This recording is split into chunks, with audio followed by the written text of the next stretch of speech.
Okay, the framework I will be discussing today is called Life Course Epidemiology, and we will be applying it to the study of migration and health. So, the approach that we will be walking through is drawn from the work of Spalik, Sieve, and Rasum, who argue that in order to truly understand migrant health, we need to look beyond snapshots and start seeing health as a story, a dynamic narrative of exposure, resilience, and adaptation that begins way before a person is born and continues well after they've crossed any border. So we can step back for a moment to understand it all. Migration is often analyzed as a point in time event. Someone leaves a country and arrives in another, and that is migration itself. We compare migrants to non migrants, sometimes concluding that they're healthier, which we've mentioned, I think it was the topic before this one, what's called the healthy migrant effect in the convergence theory. Now, other times we point to their increased vulnerability to disease and framework and generally risk to them as a group. But both these views can be misleading. Why? Because they compare the entire migration experience and they compress it into a single moment or a single identity label, migrant, as though that label tells us everything or anything at all. But migration isn't really a switch that flips, it's a trajectory, one that is shaped by life before migration, the migration process itself, and the often very challenging period after arrival, which can take anywhere from years to a whole life. Now, each phase brings its own exposures. Some are protective and others are harmful, and some are acute and others are very slow acting and highly cumulative. Now, this is where life course epidemiology becomes crucial. This approach looks at how biological, social, and environmental factors from conception to old age influence health outcomes. It is not just about where we are right now or what someone is experiencing at this time, but about how about experiences across an entire life history and even across generations themselves interact to shape their current and future health. Think, for example, about a kid who is born at a refugee camp. Their health isn't just shaped by the current conditions, but it's also shaped by the stress and nutrition of their mother during pregnancy, the infections that she was exposed to in infancy, and the trauma that her family may have experienced during forced displacement. If that child, which then is born a few years later, migrates, the risks and protective factors she carries or he carries into the new environment will be completely unique. And they will be completely different from someone who was born in the host country or even someone who migrated from the same country to the same place but under different circumstances.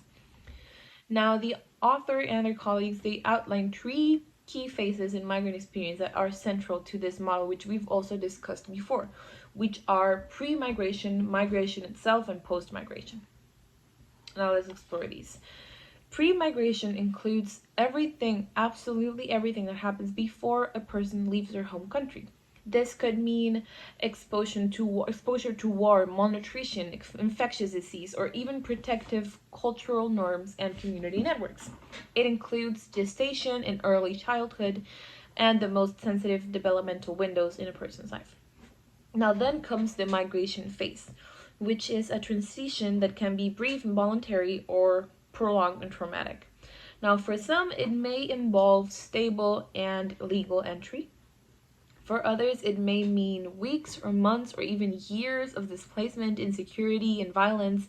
And this stage, which is often overlooked, can leave lasting biological and psychological marks.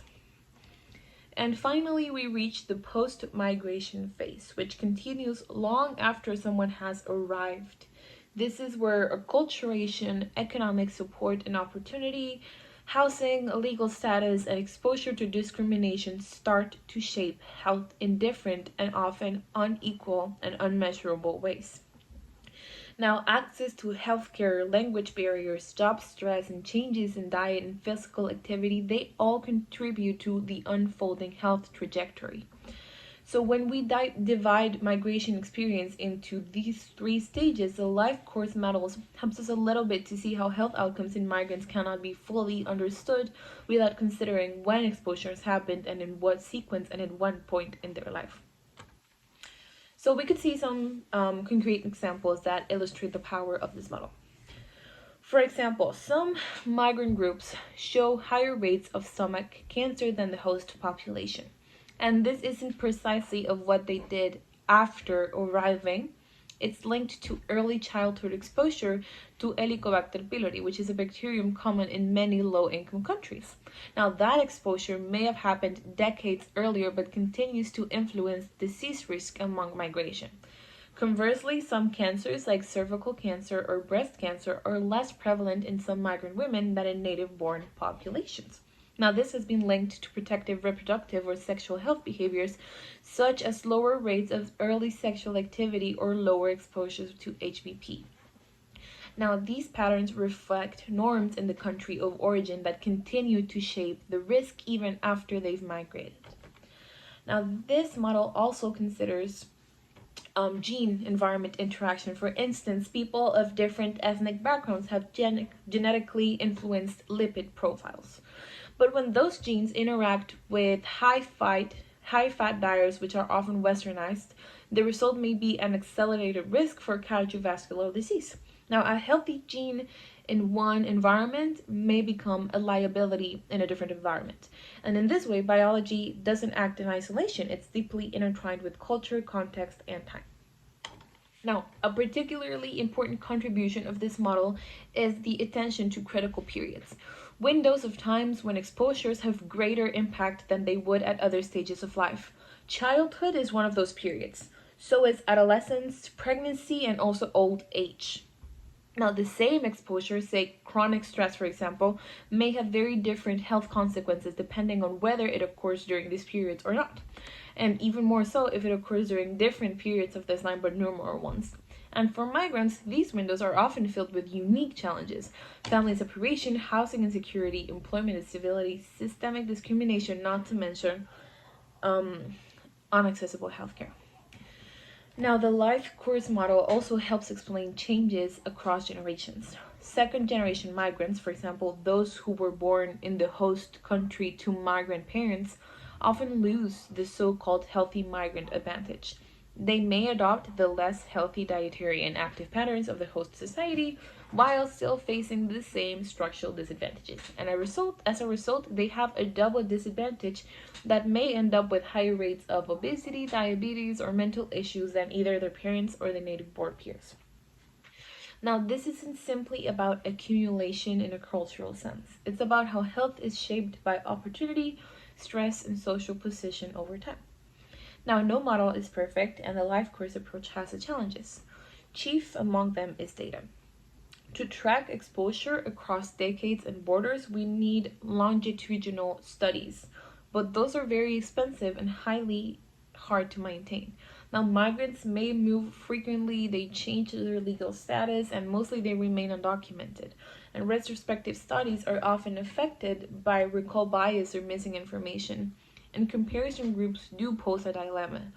Should we compare migrants to people in the home country, to others, the host population, or to the other migrant groups, or all of them at the exact same time? And if we do that, how do we do it? Still, despite these challenges, the life course model offers a powerful corrective to oversimplified narratives. It moves us away from binary thinking, healthy versus unhealthy, acculturated versus traditional, migrant versus host person, and towards a more nuanced understanding of health as a process shaped by context, continuity, and change. So, why does it matter? It matters because our policies and interventions are often based on statistic assumptions. But if we understand health as unfolding over time, rather than statistics at given points during their life, then we can design strategies that intervene earlier, they respond more sensitively, and they support health across the lifetime. For example, ensuring adequate prenatal care for migrant women can have ripple effect for many generations. If we provide culturally competent mental services for recently arrived adolescents, it can help mitigate trauma before it becomes a chronic illness.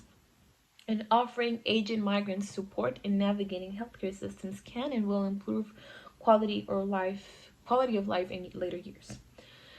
So, in short, a life course approach allows us to see migrant health not as a moment but as a story, a living, breathing story which is written across bodies, places, generations, and time.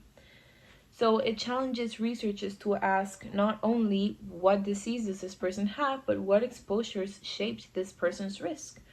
Not just are migrants healthier than the host population, but how do social, biological, and environmental forces interact across lifespan to produce unequal health forced outcomes?